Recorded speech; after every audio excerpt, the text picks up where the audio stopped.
Hello there, and welcome to my my interactive heat simulation for Desmos. Um, for those of you that don't know, Desmos is a 2D graphing calculator, and it can be used to do many things, such as this. So I've done this in Python. I scripted a heat and energy transfer simulation for a project, and I thought it would be fun to do it in Desmos, so here it is.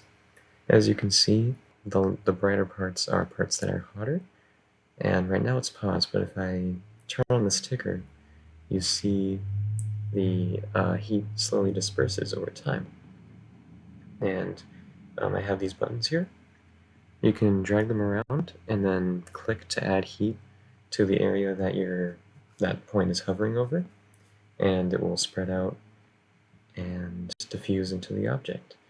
So I think this is really cool because over time, if you heat up an object, it will, like the total heat in the object, the total kinetic energy of all the molecules will remain the same, but it will average out throughout the object over time.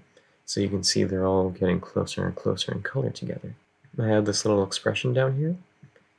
This just shows the total of all of the heats, all of the heats of all of the particles, and you see it remains the same throughout the entire simulation, despite the heat moving between all the different particles. But you can see here I have an amount slider. This basically changes the amount that you add or subtract. And to subtract, you just do the same that you did with the addition. Just move that little blue dot and then tap the blue thing, and the heats will start to average out.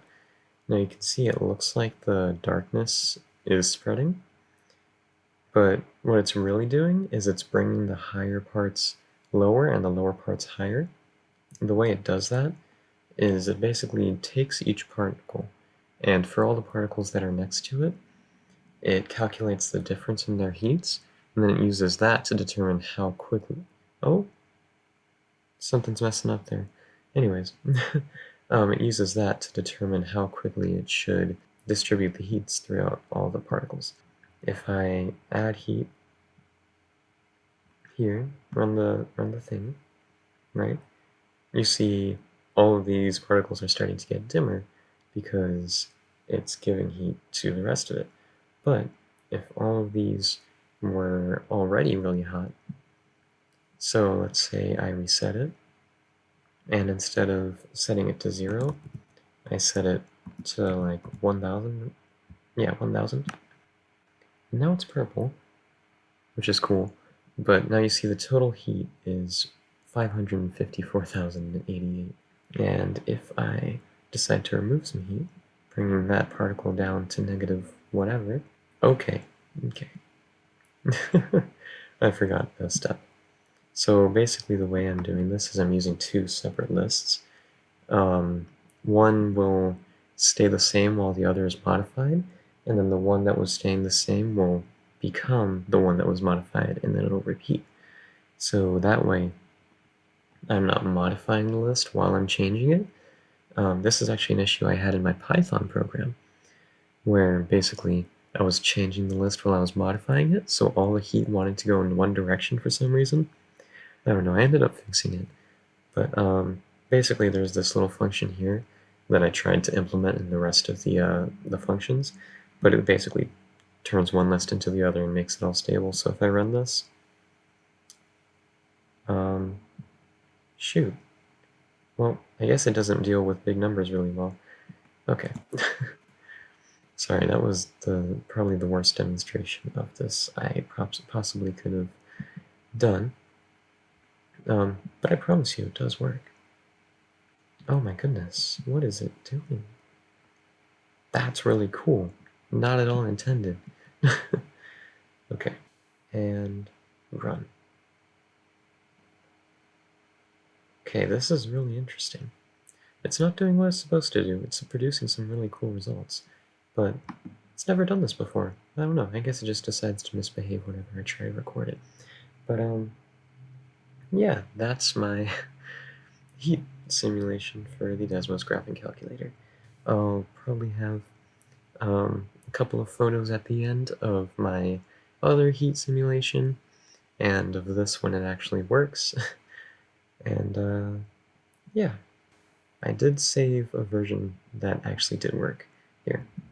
Alright, so this is too big for my computer to handle, but I actually ran this on another computer and then saved it, and you can see these two spots of heat, they slowly spread out and sort of met each other, and in the center there is a gradient. It's changing at a different rate than it is around the dot because there's not as much of a heat difference between those two. So it's pretty cool, yeah. And I think I'll run this and then time-lapse it so you can actually see the effects, and I'll be back after that.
Alright, well I hope that did it justice. This didn't take as much time to make as a few of my other projects, but I will have a link in the description for anybody that wants to play around with it. For some reason, this actually works better on mobile, so I'll probably have some images of it working on mobile as well, and I would suggest you use a mobile web browser or a very beefy computer when looking at this graph. If you have any suggestions or ideas, let me know in the comments down below, and I'll see you next time. Spud Guy out.